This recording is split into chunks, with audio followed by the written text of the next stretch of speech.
President గా వచ్చి 19లో జగన్మోహన్ రెడ్డి గారు చేసిన వాగ్దానాలు పూర్తి స్థాయి మద్య నిషేధం కానీ లేకపోతే మెడలు వంచి తీసుకొస్తానన్న ప్రత్యేక హోదా కానీ ఇటువంటివి ఏవి చేయలేకపోయినప్పుడు అవన్నీ ప్రజలకు వివరించి చెప్తా ఉన్నప్పుడు డెఫినెట్ గా ప్రజలు రియలైజ్ అవుతా ఉన్నారు.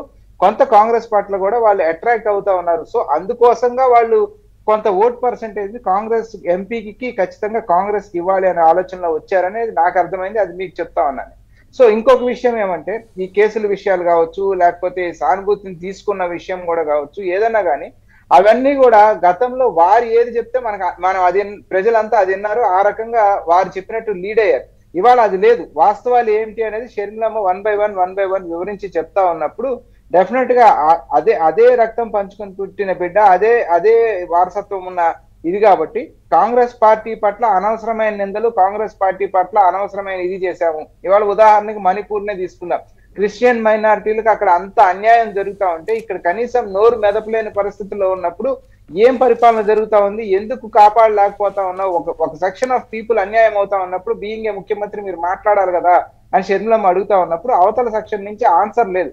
సో ఆన్సర్ లేని టైంలో వారు ఆమె పైన వ్యక్తిగత దాడి చేసే ప్రయత్నం, ఆవిడ వస్త్రధారణ పైన లేకపోతే ఆవిడ వివాహ శుభలేఖ ఎవరికన్నా ఇస్తే దాని గురించో మాట్లాడే పర్సనల్ అటాక్ వెళ్ళే పరిస్థితిలో దిగజారిన తర్వాత మా పట్ల కాంగ్రెస్ పార్టీ పట్ల వైఎస్ఆర్సీపీ భయపడుతుందా లేకపోతే ఆలోచనలో ఉందా లేదా అనేది మనకు స్పష్టం అవుతా ఉంది. అంత వివరణ ముఖ్యమంత్రి గారి నోట్లో నుంచి రావాల్సిన పరిస్థితికి వచ్చినప్పుడు క్లియర్ గా అర్థం అవుతా ఉంది కాంగ్రెస్ పార్టీ బలపడతా ఉంది అని. కాంగ్రెస్ పార్టీ బలపడినప్పుడు నష్టం ఎవరికి జరుగుతుంది, సరాసరిగా ఎవరికి జరుగుతుంది అంటే కాంగ్రెస్ పార్టీ ఓటుని, కాంగ్రెస్ పార్టీ నాయకుల్ని, కాంగ్రెస్ పార్టీ యొక్క మొత్తం తీసుకెళ్లి ఎవరైతే పెట్టుకున్నారో ప్రజల్ని, ఆ క్యాడర్ ని, నాయకుల్ని నమ్మించి తీసుకెళ్లారు.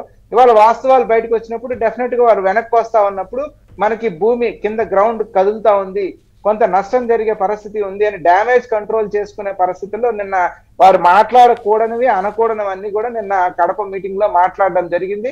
ఇన్ఫాక్ట్ అది కూడా ప్రజలు ఇవాళ ఇంత స్థాయికి ముఖ్యమంత్రి దిగజారి మాట్లాడాడు ఏంటి అనేది చర్చించుకుంటా ఉన్నారు. సో అటువంటి తరుణంలో డెఫినెట్ గా కాంగ్రెస్ పార్టీ బలం అనేది ఈ రాష్ట్రంలో రేపు ఎలక్షన్ లో ఖచ్చితంగా మనం ఏది బలపడుతుంది అనేది స్పష్టంగా చూడగలుగుతా ఉన్నాం.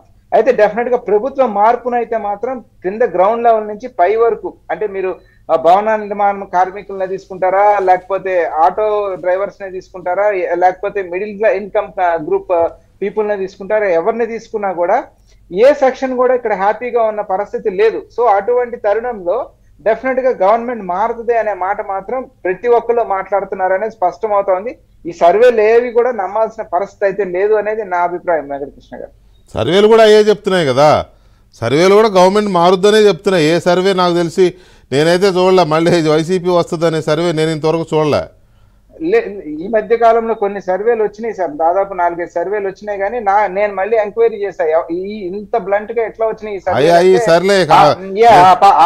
ఆ పార్టీకి వాళ్ళు పర్సనల్ గా వాళ్ళు ఇచ్చి చేపించుకుంటున్నారు. దాన్ని వాళ్ళు అంటే ప్రజల యొక్క దీన్ని మార్చడం కోసం పంపిస్తున్నారు అనేది కూడా మనకి ఎంక్వైరీ చేసినప్పుడు అర్థమైన విషయం. సో అటువంటి వస్తున్నప్పుడు గ్రౌండ్ లో ప్రజలే మాట్లాడుకుంటున్నారు. ఉదాహరణకు విజయవాడ, గుంటూరు తీసుకుందాం సార్. రాజధాని విషయంలో నేను ఇక్కడే ఉంటాను, నా ఇల్లు కూడా ఇక్కడే కట్టుకున్నాను, ఎక్కడికి మారదు అన్నప్పుడు నమ్మారు. ఇవాళ అటువంటి దాన్ని 3 రాజధానులు చేస్తానని 3 ప్రాంతాలకు, ఒక ప్రాంతానికి కూడా అసలు రాజధాని రాష్ట్రంగా చేసినప్పుడు అటు కర్నూలు వాడికి ఏమొచ్చింది, ఇటు విశాఖపట్నం వాళ్ళకి ఏమొచ్చింది, ఇక్కడ విజయవాడ, గుంటూరు వాళ్ళకి ఏమొచ్చింది అంటే ఎవరికి ఏమీ రాని పరిస్థితి తిరిగి చూసుకుంటే. సో అటువంటి పరిస్థితుల్లో రాష్ట్రం మొత్తంగా కూడా ప్రజలు ఆ రకంగా ఆలోచించినా కూడా